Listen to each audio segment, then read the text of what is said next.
லயத்தில் நிகழும் மறைப்பிற்கும் திரோதனத்தில் ஏற்படும் மறைப்பிற்கும் உள்ள வேறுபாடுகளை விளக்கவும் குருவே. சந்தோஷ் மேட்டுப்பாளையம். லயம்ங்கிறது வேற, திரோதனங்கிறது வேற. அப்புறம் மூணோடு நிறுத்திக்கலாம்ல. பஞ்சகிருத்தியம்னு சொல்கிறாங்க. 5 செயல்கள். இறைவன் வந்துட்டு 5 செயல் செய்கிறார். சில பேர் முத்தொழில்னு சொல்கிறாங்க, சில பேர் 5 தொழில்ங்கிறாங்க.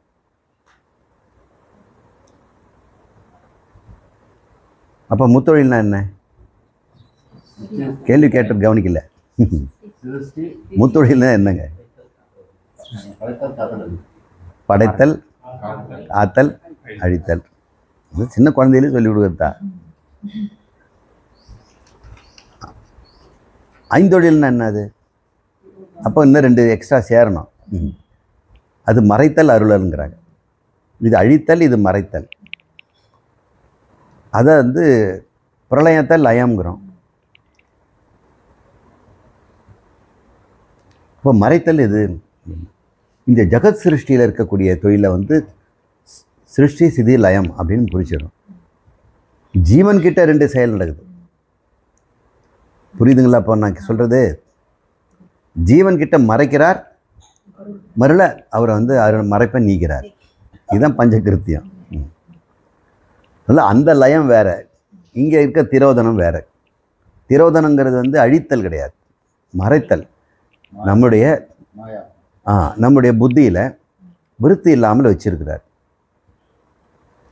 விருத்தியில் எவ்வளோ விருத்திகள் இருக்குது. விருத்தின்னா நீங்கள் நினச்சிக்கணும்,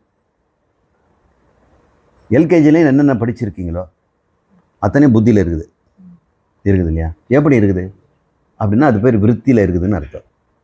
ஏதோ ஸ்கிரிப்டில் எழுதியிருக்கிறீங்க. இன்னும் அந்த ஸ்கிரிப்ட் எப்படின்னு இன்னும் சயின்டிஸ்ட் கண்டுபிடிக்கல. ஆனால் எல்லாம் கண்டுபிடிக்கிறது அந்த விருத்தியை வச்சு தான். அவங்க படிக்கிற மெடிக்கல் சயின்ஸ் எல்லாம் புத்தியில் தான் இருக்குது. ஆனால் அது எப்படி புத்தியில் எழுதியிருக்குதுன்னு அவங்களுக்கு தெரியல.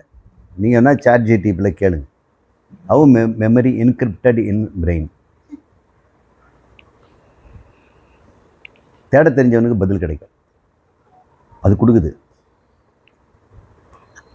இது வரைக்கும் நம்முடைய பிரெயினில் நம்முடைய நினைவுகள் எப்படி பதிவுது அப்படிங்கிறதுக்கு நிறைய ஹைப்போதசிஸ் இருக்குது, கருதுகோள்கள். இப்படி இருக்கலாம், அப்படி இருக்கலாம், அப்படி இருக்கலாம். ஒரு காலத்தில் புரோட்டீனில் தான் மெமரி இருக்குது அப்படின்னு ஆராய்ச்சி பண்ணாங்க. நான் சொல்கிறது 70s போன செஞ்சுரியில். அப்போது ஏன்னா புரோட்டீன் அப்போ தான் கண்டுபிடிச்சிருக்கிறாங்க.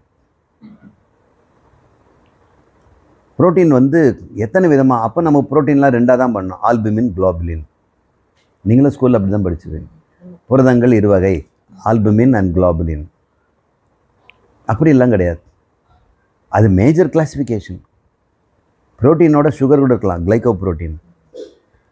புரோட்டீனோட லிப்பிட் இருக்கலாம், லிப்போ புரோட்டீன். புரோட்டீன்லேயே எத்தனையோ விதமான புரோட்டீன், லட்சமான புரோட்டீன்கள் இருக்குது. புரோட்டீனில் வந்து காம்ப்ளெக்ஸ் ஸ்ட்ரக்சர் இருக்கிறதுனால பலவிதமான இன்ஃபர்மேஷன்ஸ் அதில் வந்து அந்த ஸ்ட்ரக்சரில் பதிவு பண்ணிடலாம் இல்லையா? ஒரு மெமரியை ஒரு ஸ்ட்ரக்சரில் வச்சிடலாம், இன்னொரு மெமரியை இதில் ஸ்ட்ரக்சர் வச்சிடலாம். இப்போ புரோட்டீன் தான் ஒவ்வொரு மெமரிக்கும் ஒரு இருப்பிடமாக இருக்கும் அப்படின்னு ஒரு ஆராய்ச்சி சொல்லிச்சு. நேச்சரில் கூட அதை போட்டாங்க. நேச்சரில் போட்டாங்கன்னா என்ன அர்த்தம்னா, நேச்சர்ந்து ஒரு பத்திரிகை, உலகத்தில் பிரசித்தி பெற்றது, நோபல் பரிசு வாங்குறவங்க தான் அதில் போடுவாங்க. அல்லது அவங்க போட்டவங்களுக்கு நோபல் பரிசு கிடைக்கிறது வாய்ப்பு இருக்குது. நேச்சரில் பப்ளிஷ் பண்ணுறது சாதாரண விஷயம் இல்லை, அசாதாரணமான கருத்துக்களை தான் அங்கே போடுவாங்க. சின்ன சின்னதெல்லாம் இதுக்கு எங்களுக்கு சூட்டபிள் இல்லை, நீங்கள் வேலைக்கே போய்ட்டுருங்க அப்படின்னு.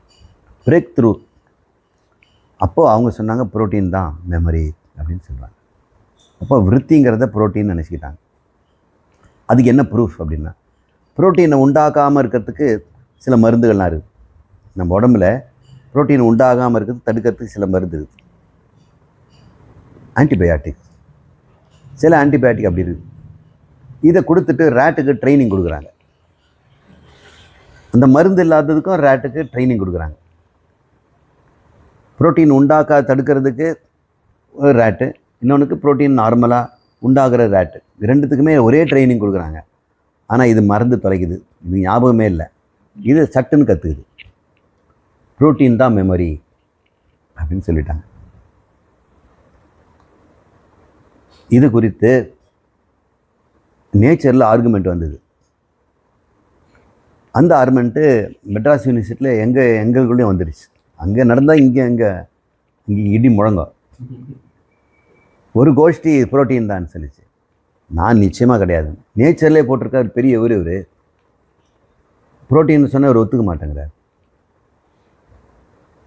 ஒன்றா சொல்லிட்டு போகிறாங்க, புரோட்டீன் நிச்சயமாக மெமரி கிடையாது. எப்படி சொல்கிற? இந்த ஆர்குமெண்ட் ஒரு நாள் 2 நாள் இல்லை, தொடர்ந்து 3 நாள் நடக்குது. மெரினா பீச்சில் இங்கேருந்து அங்கே நடக்கிறது, இங்கேருந்து அங்கே நடக்கிறது, கடலை வாங்கிட்டுன்றது ஓயாமல். அப்புறம் வரேன் முருகானந்தம் வந்தா, ஓயாமல் சண்டை பிடிச்சிட்டே இருப்பீங்களாயா, கொஞ்ச நேரமாக அது படிக்க மாட்டீங்களா அப்படின்னு. நாங்கள் சண்டை பிடிக்கல, படிப்பை தான் பேசிகிட்ருக்குறாரு. அப்படி என்ன தான் பேசுகிறீங்க? அப்புறம் நீ எது தான்? என்னுடைய ஆர்குமெண்ட் என்னென்னா, புரோட்டீன் சிந்தசிஸ் ஆகணும்னா டிஎன்ஏல அது இருக்கணும். டிஎன்ஏல இருந்து தானே புரோட்டீன் உண்டாக முடியும்.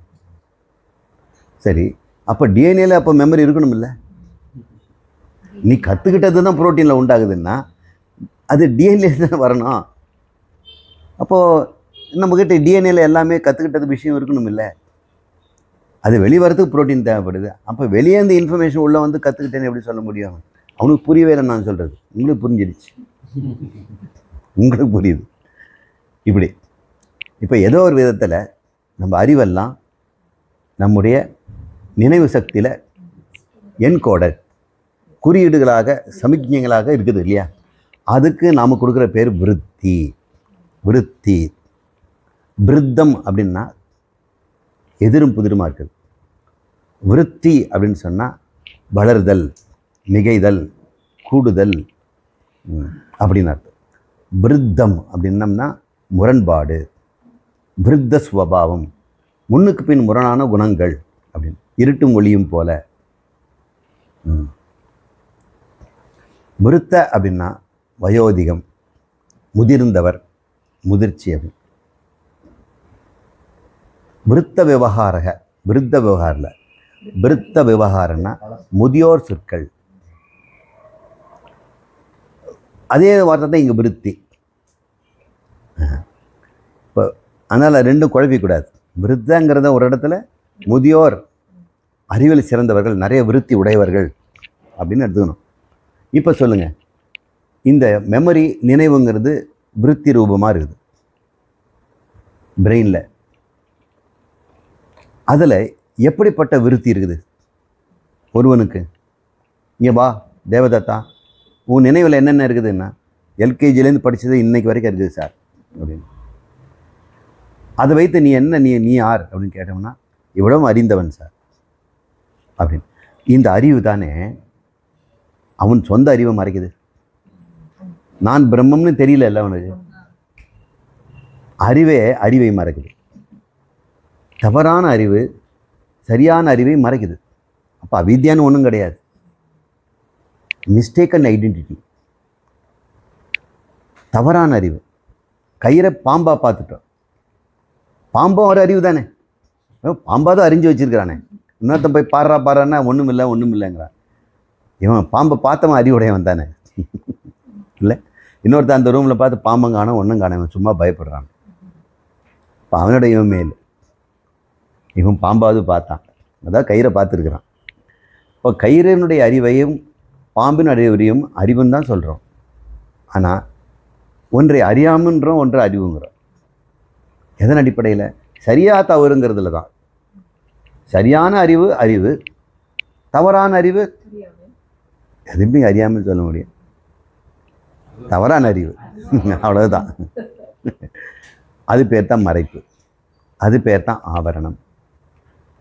இதை அவர் செய்கிறார்ல. ஏன் செய்தார்? ஆத்மாவுக்கு புத்தி கொடுத்ததான பிரச்சனை. சும்மா இருக்கிற ஆத்மாவை அது சிவனேன்னு, அது சைதன்யமாக ஞான ஸ்வரூபமாக இருந்துக்கிட்ட ஒரு லம்பாக கொண்டு போய் ஒரு பிரெயினையோ அது புத்தியோ கொடுத்துட்டு, இந்தா இதை வச்சு பயன்படுத்தோம்னு தட்டுன்னு தன்னை மறந்துடுச்சு. புத்தியே ஒரு குழப்பமாக தான் இருக்குது. புத்தியில் அனாதிகால குழப்பமாகவே, அனாதிகால பிராந்தியாக, அனாதிகாலத்து டெலியூஷன் அது இருந்துகிட்டு இருக்குது தன்னை பற்றிய. ஏன்னா இப்போ அந்த ஆத்மா அறிகிற இடம் எங்கே? அது அறிவு எங்கும் இருக்கிறது. இப்போ அறியும் இடம் எங்கே? புத்தியில். புத்தின்னு தானே சொன்ன அந்த லம்ப். இப்போ ஆகாயம் போன்ற ஆத்மாவில் ஒரு லம்பு புத்தியை கொண்டு போய் வச்ச உடனே அது உள்ளே இருக்கிற ஆத்மா, இந்த ஆத்மா வேறையா? இப்போ நீங்கள் கேள்வி கேளுங்க ஆத்மா கிட்ட, யாரை கேட்பீங்க? இங்கே கேட்பீங்களா, ஆகாயத்தை கேட்பீங்களா? புத்தியில் கேட்போம். அப்போ நீ யாருன்னு கேட்டால் என்ன சொல்லும்? புத்தின்னு சொல்லும். அதை புத்தி கேட்டவொடனே நீ பரம்பொருள்றா அப்படின்னு. இல்லை அப்படின்னு. இப்போ புரிஞ்சுக்கிட்டீங்களா எங்கே டெலியூஷன் வருதுன்னு? இதுதான் நம்முடைய திரோதனம். அறியும் தன்மையை கொடுத்து அறியும்படி செய்கிறார். எதை? தன்னை. அந்த அறியும் கொடுப்பது பேர் திரோதனம். இவன் என்னென்ன பண்ணிட்டு இருக்கிறான்? ஏகப்பட்ட விருத்தியில் எல்கேஜிலேருந்து பிஹெச்டி வரைக்கும் விருத்தியில் உண்டாகிறான் தவிர ஒரு விருத்தி கூட நான் ஆத்மானு இல்லைங்க. அவ்வளோ வண்டியாக சேமித்து வச்சுருக்கான் அறிவு. அதில் ஒரு அறிவு இல்லை. இதெல்லாமே துவைத அறிவு. நான் இது, நான் இது, நான் இது. ஒரு அறிவு நான் எல்லாம்னு இல்லை. அகண்டாகார விருத்தி அங்கே இல்லை. அப்போது பொறுமையாக இருக்கிறார். இந்த ஆவரணத்தை எப்போ கிழிக்க போகிறான்? இந்த புத்தியை எப்போ அழிக்க போகிறான்? இந்த புத்தியில் ஒரே ஒரு மின்னல் கீற்று மாதிரி ஒரு தகவல் வெயிட் பண்ணுறனே, இவன் என்னென்னோ கற்றுக்கிட்டு இருக்கிறானே. அத்தனை மின்னல் கீற்றுகளாக நிறைய இருக்குது. ஆனால் நான் எதிர்பார்க்குறது ஒரு மின்னல் கீற்று. என்ன? நான் ஆத்மா, நான் விருத்திகள் அல்ல அப்படின்னு ஒரு விருத்தி உண்டாகணும். அந்த விருத்திக்கு இத்தனை கோடி பிறவிகள். இப்போ குரு அவனுடைய வாக்கியத்தில் அவர் சொல்கிறார், எத்தனையோ பொருள்கள் கண்ணாலையும் காதாலையும் கேட்கலாம், ஆனாலும் இந்த ஒரு வாக்கியம்தான் அந்த விருத்தியை உண்டாகும்.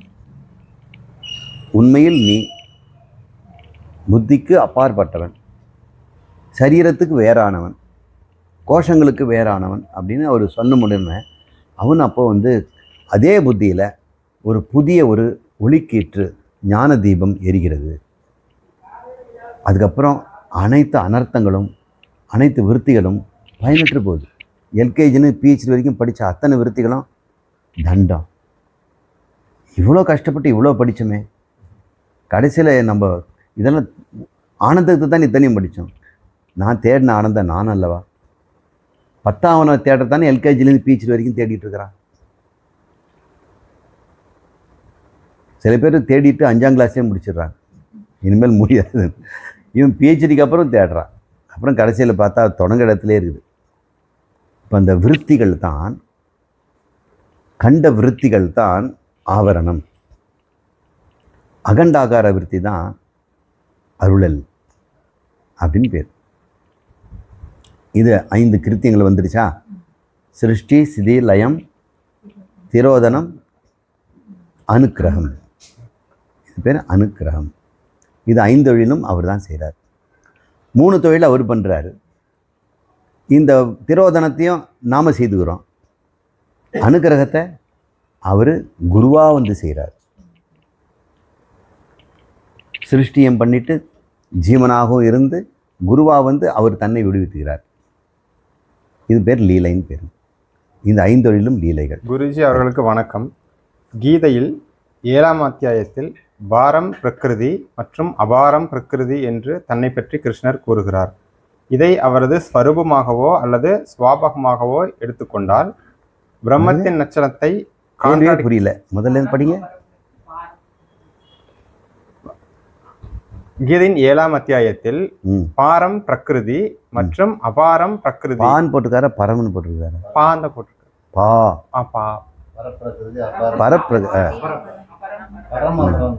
பரம் அபரம். இதை அவரது ஸ்வரூபமாகவோ அல்லது சுவாபகமாகவோ எடுத்துக்கொண்டால் பிரம்மத்தின் லட்சணத்தை கான்ட்ராடிக்ட் செய்வதாக ஆகிவிடும் அல்லவா? இந்த சந்தேகத்தை தீர்த்து வைக்க வேண்டும். என்ஆர் கணபதி, பெங்களூர். இது எப்படி கான்ட்ராடிக்ட் ஆகுது? அப்படின்னா ஒரு ஒட்டுமொத்த 7வது சாப்டரை இப்போ நம்ம கிளாஸ் எடுக்கணும்.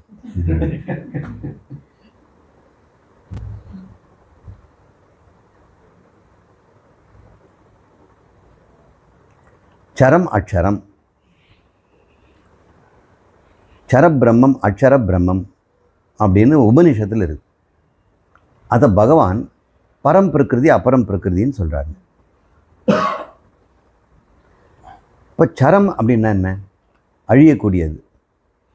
அக்ஷரம்னா அழியாதது, மாறாதது மாறுவது, அழியாதது அழிவது, நிலையானது நிலையற்றது, நித்தியம் அனித்தியம், இயங்காதது இயங்குவது. எப்படி ஒன்றா நீங்கள் வச்சுக்கலாம், பலவிதமாக புரியுது.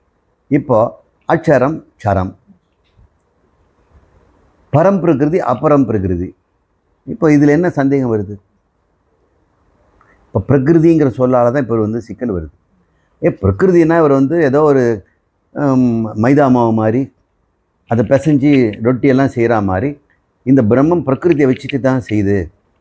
அப்போ நான் வந்து அக்ஷரம் பரம் பிரகிருதி, இன்னொரு அபரம் பிரகிருதி அப்படின்னு இவர் கோதுமாறுமாக இருக்கிறார் அப்படின்னு இறைவனுக்கே ஒரு குணத்தை கொடுத்துட்றாங்க.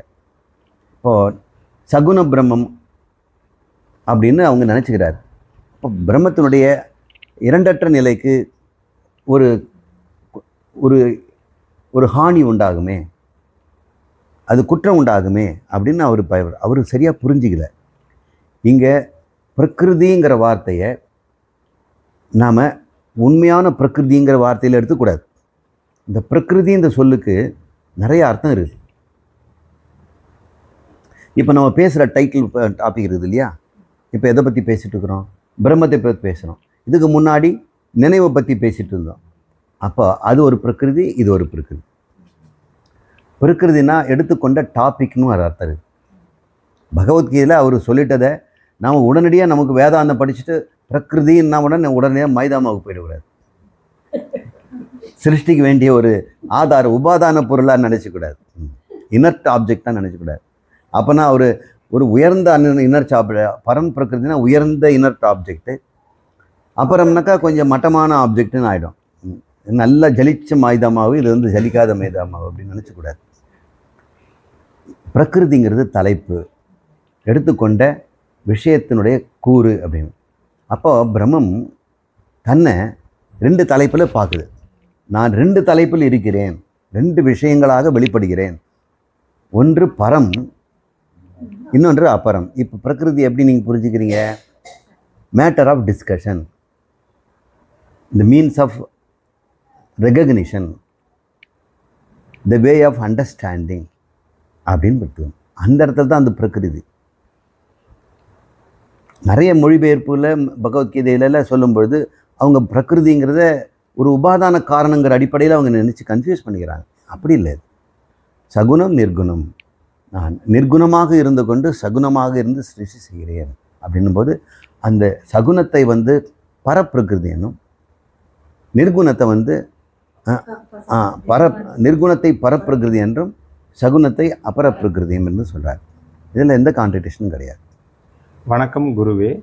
ரமணர் கூறுகிறார், எல்லா எண்ணங்களுக்கும் முதன்மையான எண்ணம் நான், இந்த சரீரம். இது தோன்றிய பிறகு மற்ற எண்ணங்கள் தோன்றுகின்றன. இதுதான் தலைமை எண்ணம். இந்த ஒரு எண்ணத்தை பிடித்துவிட்டால் மற்ற எண்ணங்கள் தானாக அழிந்துவிடும். இதை எப்படி பயிற்சி செய்வது? ராஜ்குமார். ரமணர் அப்படிலாம் சொன்னாரான்னு எனக்கு தெரியாது. ரமணர் சொன்னார்னு நிறைய வதந்திகள் உழவுது.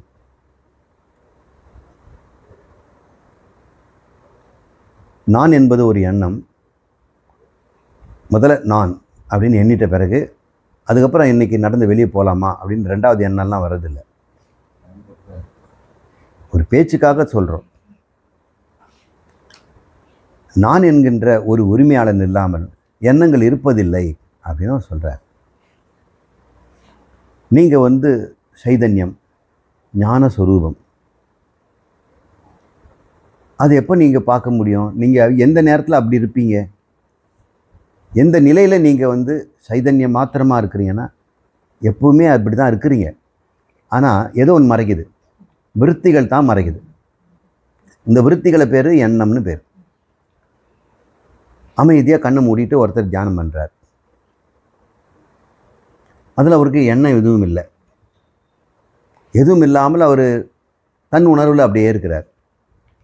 தன் உணர்வில் அப்படியே அமைதியாக இருக்கிறார். அது பேர் சமாதி அப்படின்னு சொல்கிறோம். திடுதிப்புன்னு நடக்கிற சத்தம் கேட்டு, செருப்பு கால் சத்தம் கேட்டு வைங்க, ஒரு எண்ணம் வரும் இல்லை? என்ன எண்ணம் வரும்? அந்த சப்தம் கேட்டு இது மனித நடமாட்டம் அப்படின்னு எண்ணம் வரும்போது அளவற்றதாகிய, குணமற்றதாகிய, எண்ணங்கள் அற்றதாகிய அந்த ஞப்தி மாத்திரம் அப்படின்னு சொல்லக்கூடிய சம்வித் அல்லது ஞப்தி மாத்திரம் அல்லது கான்ஷியஸ்ன்னு சொல்லக்கூடிய சமாதியில் இருந்த இந்த தூய ஞானம் அளவற்றதாக இருக்குது. இந்த சரீரத்தில் கூட இல்லை. அது சென்டிமீட்டரில், மில்லிமீட்டரில், அணுவுக்கு அணுவும் மகத்துக்கு மகத்துவமாக இருக்கின்ற ஒரு நிலை. ஒரு சப்தம் கேட்ட உடனே குறுகி அந்த சப்த அளவுக்கு வந்துடுச்சு இல்லையா? வந்தது இல்லையா? அந்த சப்தத்தில் கட்டாயம் அங்கே அந்த சம்வித் இருக்குது, எங்கேயும் தள்ளி போயிடல. அந்த அளவுக்கு அது சுருங்கி இருக்கிறதே தவிர அது பார்க்கிறவனாகவும் பார்க்கப்படும் பொருள் ரெண்டாகவும் இல்லைங்க. அங்கே இருப்பது ஒன்று தான். அந்த இடத்துல நான் என்ற எண்ணம் எழுந்து அதுக்கப்புறம் ஒரு எண்ணம் நடந்து வராங்க அப்படின்னு யாரும் எனக்குன்றதில்லை. இந்த எண்ணம் எழுகின்ற இடமே நானுன்னு கண்டுபிடிக்கணும். புரியுதுங்களா? அவர் ரமணர் எப்பவும் சொல்கிறார், எண்ணங்கள் எழுகின்ற இடத்தை பாருங்கள்னு சொல்கிறார். எங்கிருந்து தொடங்குகிறதுன்ற நான் எண்ணினேன், நான் நினைத்தேன் அப்படின்றது பேச்சில் சொல்லும்போது, நீங்கள் எண்ணும்போது நான் எண்ணுகிறேன் அப்படின்னு என்றதில்லை. இப்போ நான் போட்டுக்கிட்டே இருக்கிறோமா என்ன? எல்லாத்தையும் போடுறதில்லை. வேறு ஒருத்தருடைய எண்ணம் இங்கே வரப்போகிறதில்ல. இப்போது இந்த எண்ணங்கள் உதிக்கின்ற இடம் நான் என்று அவர் சொல்கிறார். அதுதான் சைதன்யம், அதுதான் ஆத்மா, அதுதான் பரமாத்மா. பரமாத்மா எங்கேயே தேடிட்டு இருக்காத, எண்ணம் முளைக்கின்ற இடத்துல. நீங்கள் எப்போ ஒரு செடி முளைக்குதுன்னு சொன்னோடனே நிலம் அங்கே இருக்குது. முளைச்ச இடம் எங்கேன்னாக்கா இது இங்கேன்னு காட்டுறாங்க. ஓ, இங்கேயும் தான் முளைச்சிருக்குது. அப்புறம் பார்த்தா அந்த இடம் எங்கும் இருக்குது. எங்கும் இருக்கின்ற இடத்துல முளைச்ச இடத்துல நீங்கள் கவனிச்சிங்க. இது வரைக்கும் தரையே உங்களுக்கு பார்க்கல. அது ஒன்று முளைக்கும் போது தான் தெரியுது தரையே இருக்குது. ஆகாயத்தில் எதுவுமே இல்லை, ஆனால் நட்சத்திரம் இருக்கும்போது தான் ஆகாயம் இருக்குது தெரியுது. இப்போ எண்ணங்கள் இல்லைன்னா அந்த நான் கூட இருக்காது. இப்போ நானுன்னு ஒரு எண்ணம் கிடையாது. எண்ணங்கள் எங்கே பிறக்கின்றது, எங்கே உதிக்கின்றதுன்னு தியானத்தில் பாருங்கள். எல்லாம் எண்ணத்தை எண்ணுங்க. அது எண்ணிலேருந்து தானே வருது. ஒவ்வொரு எண்ணத்தும் எண்ணிலேருந்து தானே வருது. நான் இல்லாமல் எண்ணமே இல்லையே. ஒவ்வொரு எண்ணமும் நான் தானே நினைந்திருக்கிறேன். நான் நினைக்கப்படாத எண்ணம் இருக்குதா? இந்த ஆத்மா தோய்க்கப்படாத ஒரு எண்ணம் இருக்குதா? எல்லாமே ஆத்மாவால் தோய்க்கப்பட்டு சூழப்பட்டு நிரப்பப்பட்டு தானே இருக்குது. இந்த ஆத்மா என்றென்றும் இருக்குது. எண்ணங்களாகவும் இருக்கிறது, எண்ணங்கள் அற்றும் இருக்கிறது. எண்ணங்கள் தோன்றுமிடம் நானே. அதனால் என்னை நான் எங்கேயோ தேடக்கூடாது. எண்ணங்களுக்குள்ள ஒரு எண்ணமாக நான் தேடக்கூடாது. எண்ணங்களுக்குள்ள ஒரு எண்ணமாக நான் இருக்கிறேன்னு ஆத்மாவை நம்ம எண்ணிக்கிட்டு இருக்கக்கூடாது. எண்ணங்கள் தோன்றும். அப்போ எண்ணங்கள் எங்கேருந்து தோன்றும்? பாறாங்கல்ல தோன்றும், சதையிலேருந்து தோன்றும், நம்ம மூளையில் இருக்கக்கூடிய நரம்பு செல்லுலேருந்து தோன்றும். அது பாவம். அது கெமிக்கல் ரியாக்ஷன் பிஸியாக நடக்குது. அதில் எங்கே எண்ணங்கள் இருக்க முடியும்? எண்ணங்கள் சைதன்யத்திலேருந்து தோன்றுதுங்கிறத அவர் சொல்கிறாரு. அந்த சைதன்யம் எப்பொழுதும் நீங்கள் தான், எண்ணங்கள் நீங்கள் இல்லை. நீங்கள் உங்களை கண்டுபிடிக்கிறதுக்கு வேறு எண்ணத்தை தான் நீங்கள் தேடுறீங்க. அதனால் எண்ணங்களை நீங்கள் தேடிட்டு இருக்கிறத விட்டுட்டு எண்ணங்கள் தோன்றும் இடம் என்னன்னு பாருங்கள். அதை தான் நம்ம எங்கும் இருக்கின்ற இந்த ஆத்மா புத்திங்கிற ஒரு லட்டு கொண்டு போய் வச்ச உடனே அந்த புத்தியில் விருத்தி அது கவனிக்க ஆரம்பிச்சிருது. எங்கும் இருக்கின்ற ஆத்மா இப்போ புத்தி விருத்தியை கவனிக்கும் போது புத்திக்குள்ளே தானே இருக்குது அது. அதைத்தான் உபலப்தி ஸ்தானம், லொக்கேஷன் வேர் வி ஐடென்டிஃபை ஆத்மா. அது எங்கும் இருக்குது. எங்கும் இருக்குதுன்னு காட்டுங்கன்னா என்ன பண்ணுறது? எங்கும் இருக்கிறது எப்படியா காட்ட முடியும்? அப்போ எங்கே பார்க்க சொல்கிறீங்க? எங்கே வேணால் பார்த்துக்க. எங்கே பார்த்தாலும் அது இல்லைங்க. உன் மண்டையில் பார், உன் புத்தியில் அது விளங்குது, விருத்தி ரூபமாக விளங்குது அப்படின்னு சொல்கிறார். அப்போ விருத்திகள் எங்கேருந்து வருது? அந்த விருத்திக்கு எதனால் விளக்கப்படுகிறது? விருத்திகள் எதனால் விளங்குகிறது? விளக்குவது எது, விளங்குவது எது? அப்புறம் இந்த லைட்டு நிறையத்தை விளக்குது, அதுவாக விளங்குதா? அது பானையை காட்டிட்டு பானையை விளக்கிடுச்சு. ஆனால் நீ விளங்கிட்டியா பானைன்னாக்கா அது குவாய்ட்டாக இருக்குது. ஆனால் நம்முடைய ஆத்மா விருத்திகளில் பானை விருத்தியையும் லைட் போட்டு பார்க்குது. ஆனால் இது பானைன்னு விளங்கிக்குது. இப்போ விளங்கி கொள்பவன் அவன் தான், விளக்கும் அவனை தான். இந்த ஆத்மா விளக்காகவும் விளங்குவதாகவும் இருக்கிறதே. சத்தா ஸ்பூர்த்தி, அது பேர். இப்படி நம்ம புரிஞ்சுக்கிறதுக்கு தான் ஆத்மாவை நான் என்று ஒருவன் அறிந்து கொள்ள வேண்டும். நான் தேடுகின்ற ஆத்மா தேடுபவன நானே தான். எண்ணங்களின் ஊற்றுக்களமாக, எண்ணங்கள் பிறந்து அடங்கும் இடமாக, எண்ணங்களின் தேவையற்று எண்ணங்களால் கிடைக்கின்ற சுகங்களும் எண்ணங்களால் கிடைக்கின்ற துக்கங்களும் எனதல்ல. அது சில விருத்திகள் என்னால் விளக்கப்பட்டு நான் விளங்கி கொள்வது. நான் இது வரைக்கும் விளங்கி கொண்டதை நான் புரிஞ்சிக்காம நான் அதுன்னு நினச்சிட்டேன். இப்போ நான் விளக்கு, நான் விளங்குபவன், அதுக்கு எனக்கு சம்பந்தம் இல்லை. இன்னும் பார்க்க சொன்னாங்க, பார்க்குறேன். பிரம்ம என்ன பண்ணார்? இந்த பாடிக்குள்ளே வந்தார். வரதுக்கு முன்னாடி சொன்னார், நான் போய் உள்ளே பார்த்துட்டு வரேன்னு தான் வந்தார். இந்த உடம்புக்குள்ளே என்ன நடக்குது பார்க்கலான்னு வந்தார். பார்த்துட்டு இங்கே குடலில் வேலை நடக்குதுங்க, மூளையில் நிறைய இந்த நரம்பெல்லாம் ஓடிட்டு இருக்குது, நாடிகளில் விருத்திகளை வருது, நான் வேலை முடிச்சுட்டு நான் போகிறேன்னு போகலாமில்ல. வந்த இடத்துல அங்கேயே மாட்டிட்டார், ஜீவன் ஆகிட்டார். சரியாக விளங்கலை அவர் விளக்காகிட்டார், அவர் தப்பாக விளங்கிட்டார். நீங்கள்லாம் அப்படி தான் செய்கிறோம். வந்தது உடம்புக்குள்ளே இருந்துட்டு என்ன நடக்குதுன்னு வேடிக்கை பார்க்க சொல்லி அனுப்பிச்சாங்க. சாட்சியாக போய் இருந்துட்டு வா, இந்த சரீரத்தில் போய் என்ன நடக்குதுன்னு பாரு அப்படின்னு. அவன் கிழவனாகி சாகிற வரைக்கும் அங்கேயே இருந்துட்டு வர சொன்னான். அப்படி இருக்க முடியலையே. இந்த போக்கும் வரவும் இல்லாத ஆத்மா உள்ளே போய் வெளியே வந்ததுன்னா சொல்லலாம், நான் உள்ளே போனேன், யூஸ்லெஸ் அந்த உடம்பு அப்படின்னு சொல்லலாம்.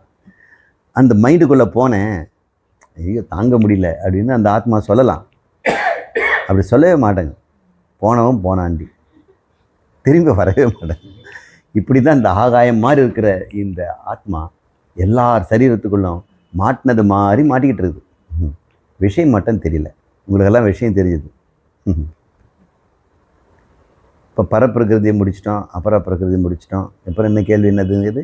நான் என்ற எண்ணம் ஆதாரம்னு அவர் சொல்கிறார் இல்லையா? இதை விளக்க தெரியாதவங்க ரமணரை இப்படி தனியாக விளக்கிடுறாங்க.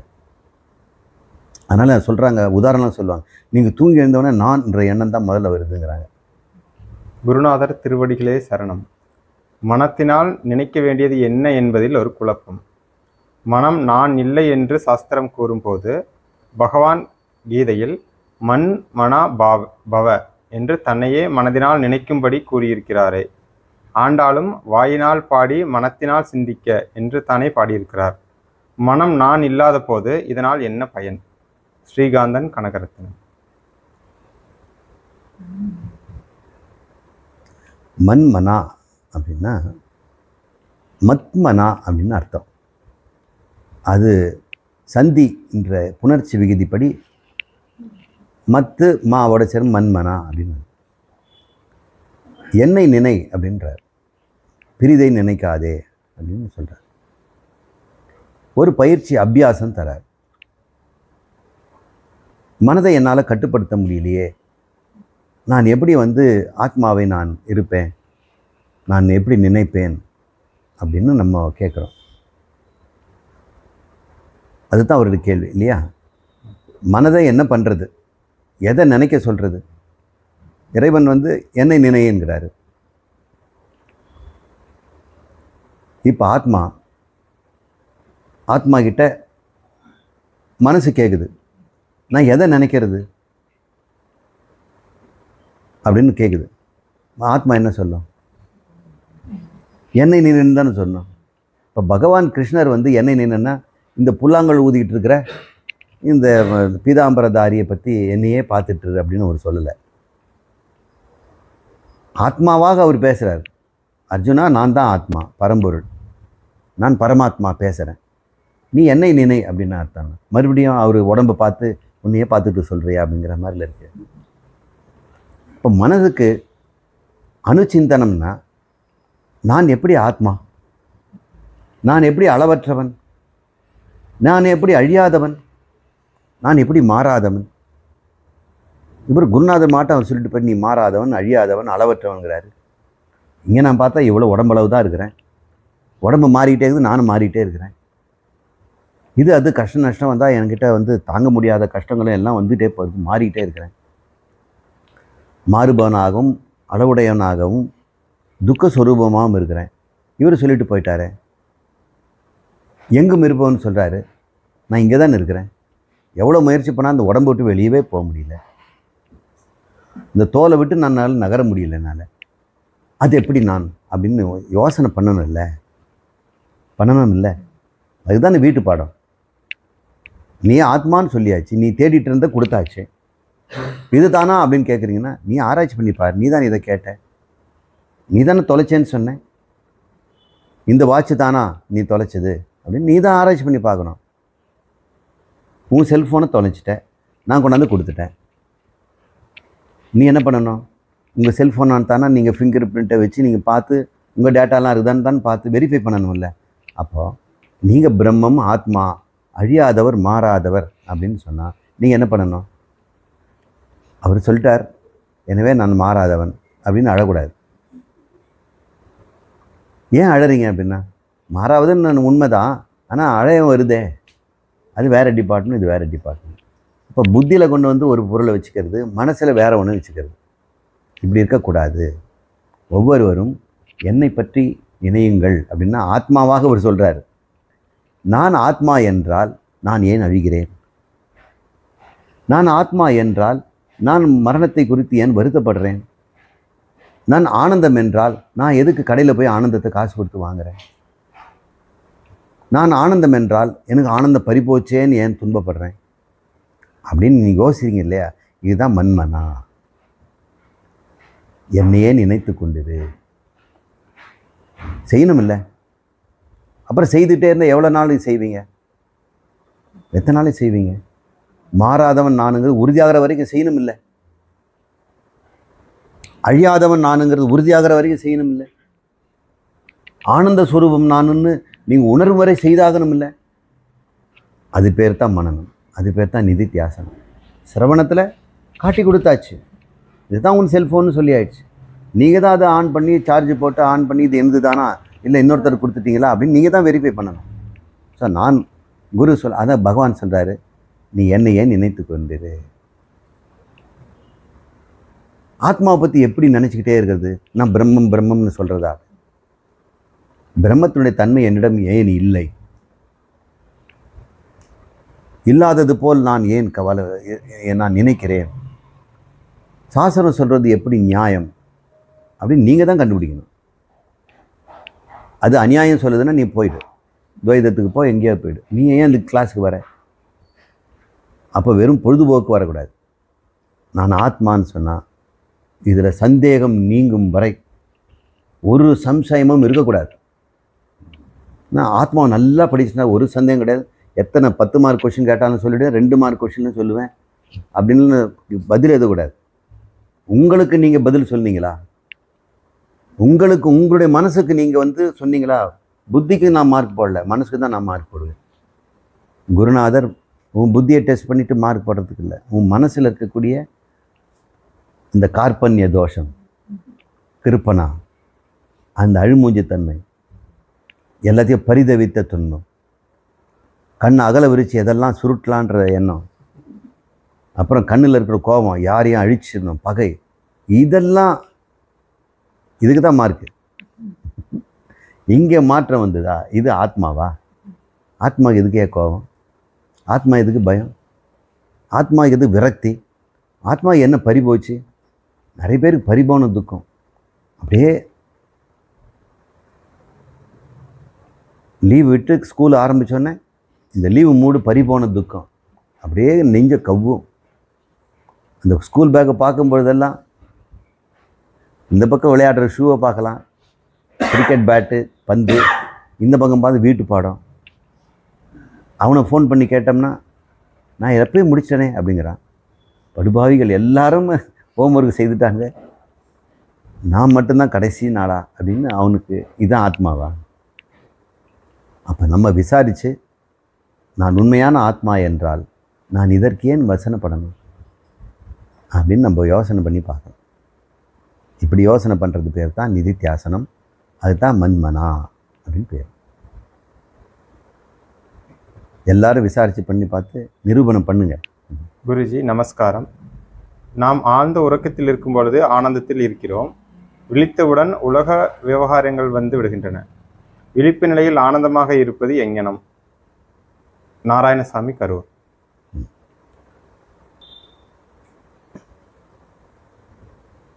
விழித்தவுடன் ஆனந்தம் பறி போகலாம் போகலை.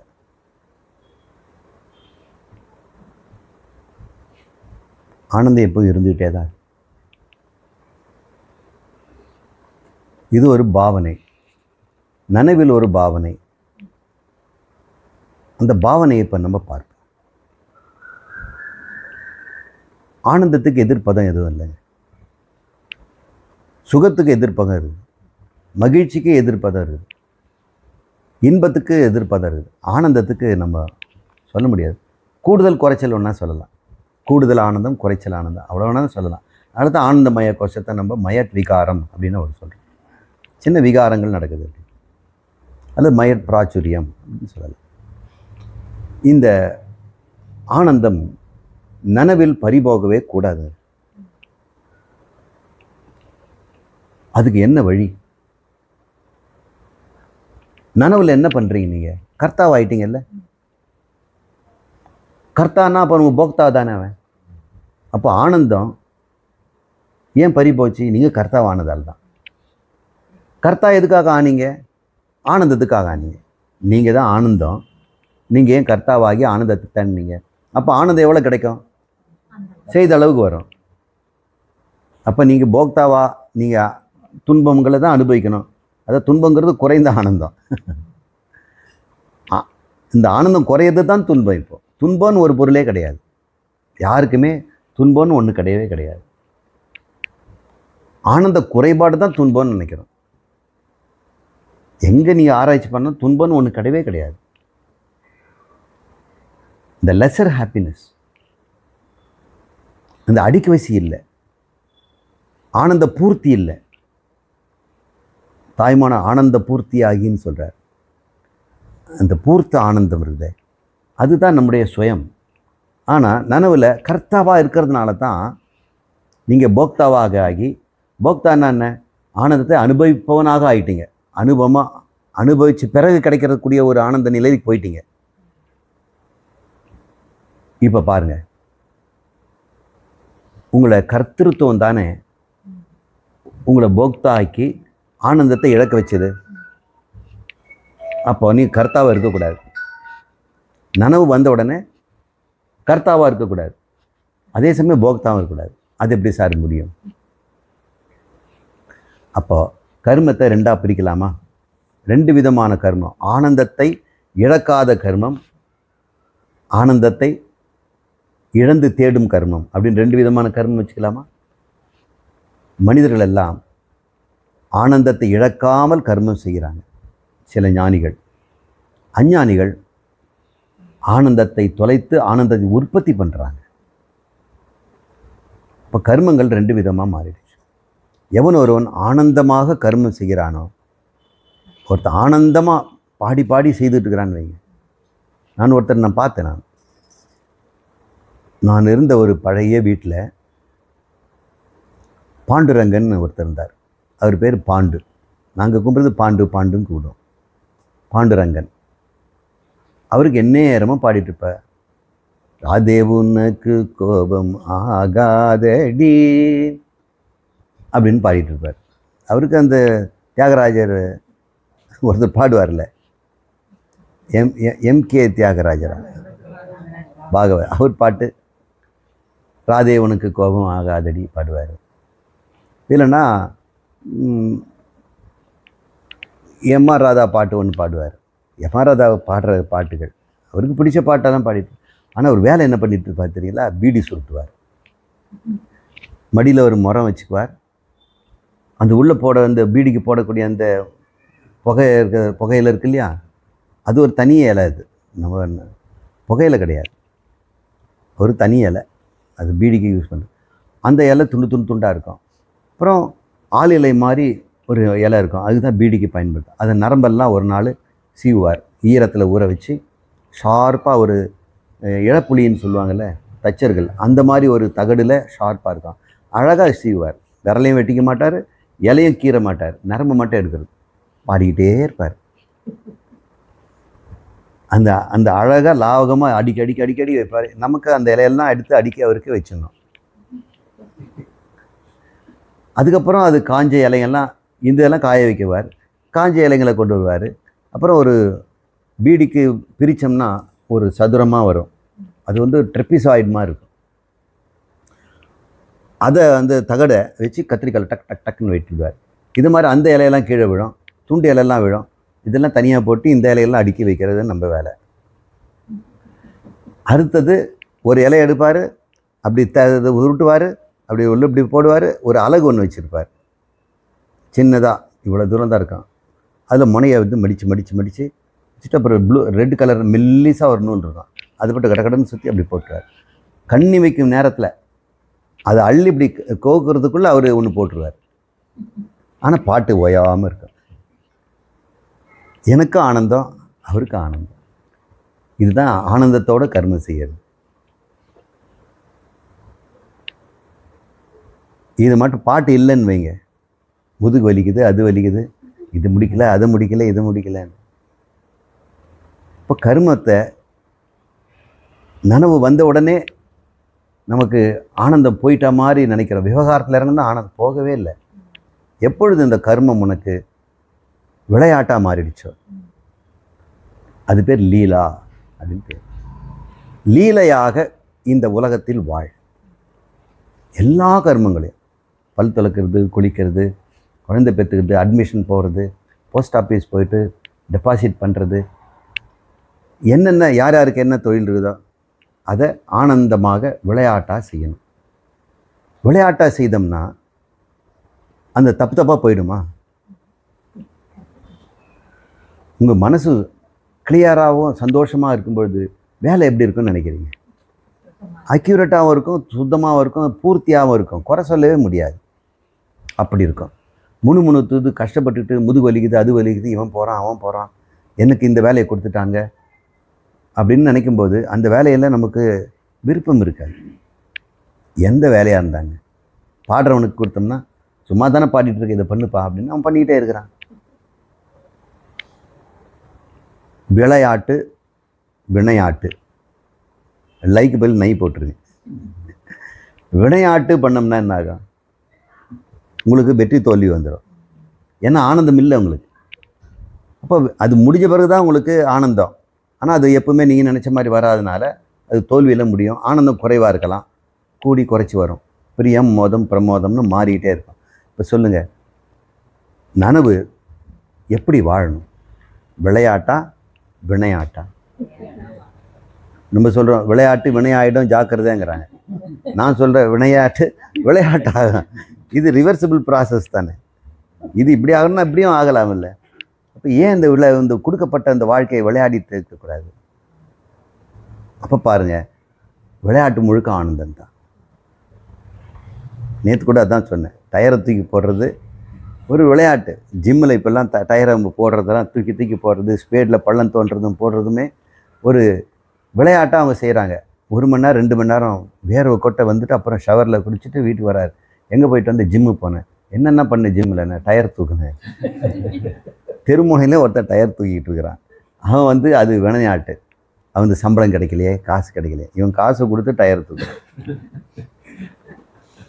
இது ஒரு ஆட்டிடியூட். இப்போ தினமும் காலையில் எழுந்த உடனே இன்றைக்கி என்ன விளையாட்டு பண்ண போகிறோம், சமையல் கட்டு போயிட்டோமா, இன்றைக்கி என்ன விளையாட்டு. அப்போ வந்து ஒரு அம்மாவை கேட்கணும், அம்மா இன்றைக்கி என்னம்மா விளையாட்டு அப்படின்னு.